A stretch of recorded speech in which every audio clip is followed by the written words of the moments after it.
everybody. I'm Bevin Branlandingham from queerfatfemme.com, and I am interviewing my friend Sparklez for Fat Sex Week XXL. And basically, I'm really excited to introduce you, my friend Sparklez. Will you tell everybody a little bit about you, how you identify, how old you are, Hi. what you do in the world? I live in Brooklyn. I identify as Catiriana Reyes, but I perform as Sparklez. She, her pronouns, she, her, hers. I'm trans identified. I'm not a closeted trans person. Vocal about being trans. I transitioned 15 years ago. I'm originally from Louisville, Kentucky, but right now I am at residency in Plainfield, Vermont at Goddard College. That's amazing. So Sparklez, let's just talk really quickly about your harness. Where is it from? It's from Mr. S. Leather. Oh, that's in San Francisco, right? Yes, it is. Awesome. Do you wear, is this harness like for accessory, or do you also wear it because it represents some part of your sexuality? I would like to say that I'm a member of the leather community, but I don't like go to leather events because like they're pretty masculine, but like I love leather. I think leather is like one of the most versatile materials, and it's one of the most ancient. And it's just like, I love the way it feels against the skin on skin, and it's a very sensual material. And, you know, it looks great on everybody. Absolutely. So, will you tell me more about the leather community feeling masculine to you? well, you know, unlike most trans people that are, you know, they try a lot, the majority of trans people usually live in communities that are like very gender binary or binary gender communities. And I like to, you know, I don't want to be like a part of that gender binary or normalize that gender binary. And I can admit that on certain areas, like I very much project binary because I use female pronouns. I'm female identified, and you know, I just really think that we need to challenge the binary. So yes, as a trans woman of color, trans woman of African experience, you know, I need to be vocal in a community that's somewhat repressive towards trans people and LGBT people in general. So I want to live my life as a witness for other people of color to see, hey, there's more to being a trans woman of color than being a sex worker and having to live on those fringes of society. You know, and I don't knock people that do live on those fringes of society because our society makes it to the point that trans women are worth more dead than alive. We have more biopower dead than alive. Yeah. So biopower is a Foucauldian term. That means the power that's innate in our lives, that power is usually subjugated by authorities such as like jobs or institutions such as schools, hospitals, churches, government. But we're not going to have a Foucauldian lesson today, but I just wanted to articulate what that term was. I'm loving this so much. I just love that you just dropped Foucault in the middle of our Fat Sex chat. Foucault talks a lot about sex, you know. Well, let's talk more about sex. Sparklez, how do you find sex? Like, how do you find people to date or, you know, pick people up? Like, where do you go? Like, what are your, do you use the apps, or are you like more of like an I want to meet you in person sort of person? I am all about finding sex and finding romance where it happens. So if it happens on an app, like I'm definitely on Grindr, I'm definitely on Scruff. I go on dates with people from OkCupid. on OkCupid, I am not trans-identified because in the world of online dating, when you say that you're trans, that automatically makes it to where people see you as like a sex object. And it's like, I don't want to be fetishized unless that's what I want to happen. And like the men, I like straight men. I like gay men. I'm very much attracted to men, but you know, I like sensuality. And it's like, I identify as queer. So I know I can just say right away that like the way in which I have sex with women, it's usually like I'm a bottom. Just giving that up, you know. You're like, So unless I'm getting pegged, it's not happening.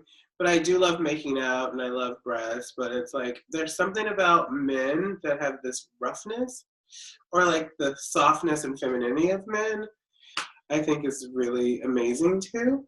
But, you know, I love sex apps. Like when I go on Grindr, I'm definitely always looking for someone to fuck me.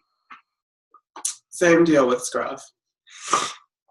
And like I usually just go on OkCupid because like sometimes like it's hard being a trans woman of color and like the rent struggle is real for everybody in New York City. And sometimes you just want to go out for dinner. And so I've been able to score like dinner dates on OkCupid.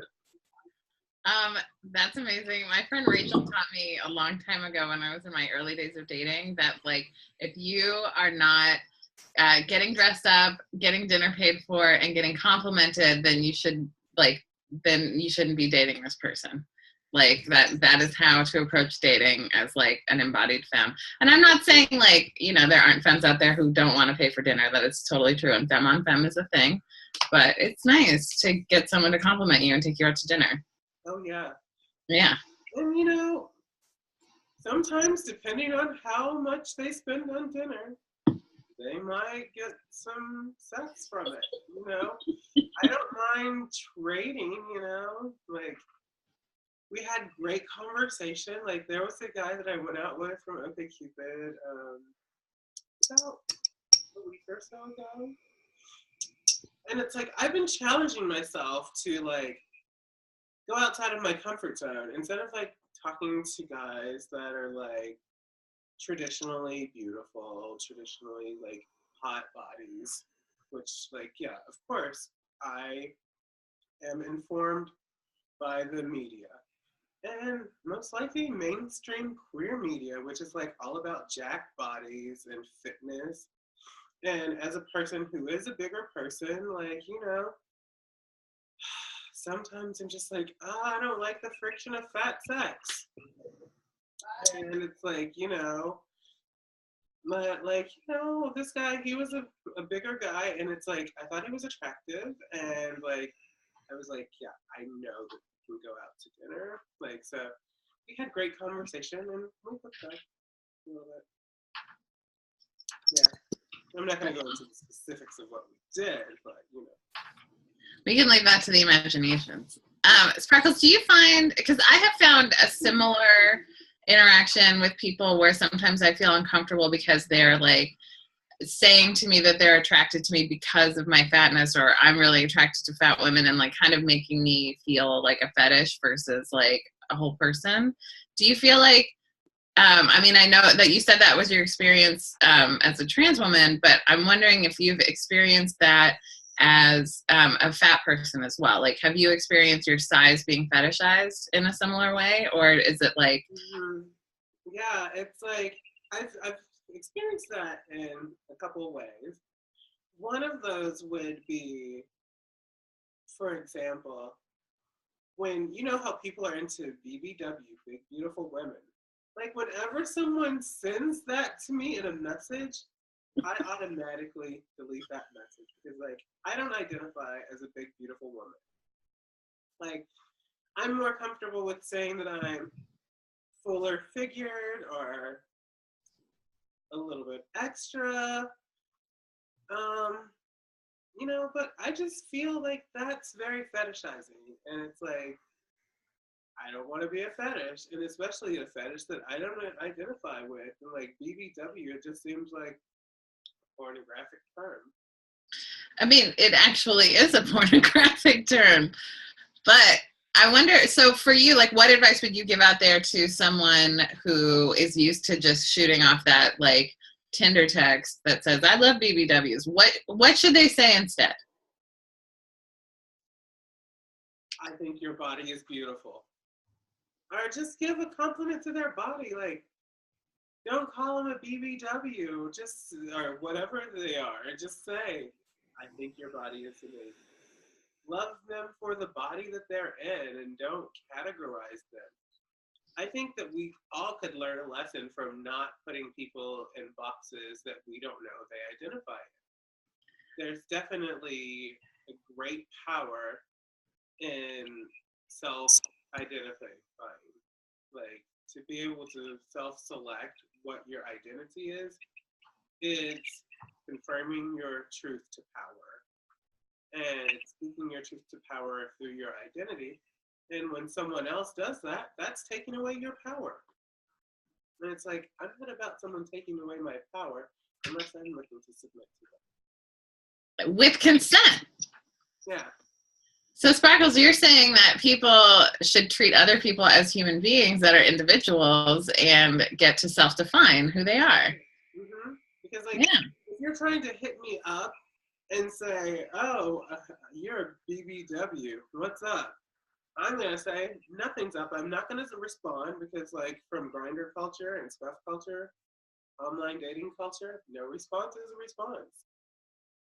It may not be the response they want, but at least I'm not blocking them. That's true. Because that's a response too. Sparklez, do you have any tips for people out there to become more resilient for rejection? Because I think a lot of times, like, it's scary, like, as a person of any kind of difference to put yourself out there with online dating or dating in general, and to, like, get turned down. So, like, how, I mean, not necessarily for the people who are, like, fetishizing BBW people, but I mean, like, you know, like, people like you and I, who, like, maybe have some insecurities and like you're like, how do you deal with rejection? Like how do you develop resilience? Well, in the grand scheme of things, you know, people can only say two things, yes or no. That's whether you're asking them for money, whether you're asking for sex or a date. And once you resolve to that fact that when you ask someone something, you're making yourself vulnerable, yes. But, you know, they can only say yes or no. And it's like, it used to be one of my biggest fears to, like, especially not identifying as trans on a lot of the dating sites that I'm on. The beauty of Grindr and Scruff, I don't have to let people know that I'm trans because I'm on the trans side of Grindr. Trans is in my tribe. I'm just going to log out of this SIS, which is the shitty school server that we have.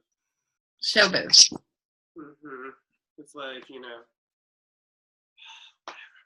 but like, yeah, so when I'm on OkCupid, I identify as queer, and it's like, usually I think it's a code word for people. If they're into me, then they'll see queer, and they'll see my pictures looking like a woman, and if they're into trans people, they will know to hit me up. And then it's like, if I get to talking to someone and I like them, if I'm interested, I will out myself as being trans. And it's like, outing myself as trans is just like putting myself out there. But it's like, I don't out myself on online dating that's like not Scruff or Grindr because I don't want to expose myself to people who are going to be hateful. So it's like, if I put trans on OkCupid, all of these straight guys are gonna send awful messages, or just horrible people will send horrible messages, and like, I don't have time for that in my life. If I'm putting myself out there, like, we're adults, we wanna hook up, it's fine. Let's do it. If you're into it, I'm like, when I do out myself on these sites, I'm like, I'm trans. If you're into that, hit me back. If not, that's cool too.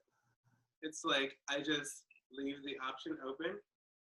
And if they come through the door, it's great. If not, it's not. Like, rejection is so great because it's like, if someone says no, obviously that's a person that doesn't need to be in your life. And I feel that that's like something that the universe is protecting you from. It's like, we already have enough trauma, regardless of what our experiences are. And people of difference, it's like, our bodies hold that trauma. And it's like, when you keep exposing yourself to trauma, which we're going to expose ourselves to trauma all the time, but we don't want to have this like build-up effect of like, I'm going to continue to put myself out there because like I'm attracted to a myriad of people. And if you don't try, it's like you become a hermit, which is fine if that's your path. But if you're looking to have sex with people, obviously, if you're not asexual, then that's your business. Like, put yourself out there. You have to be bold, and it takes a sense of boldness. And it's like, even if it's online, it's like the emotion, like bullying happens, and it's like, we're not saying that you won't be bullied, but the people that are saying the bad things to you, they're probably more hurt than you are. So it's like, you don't want to deal with a person that's like more hurt than you are.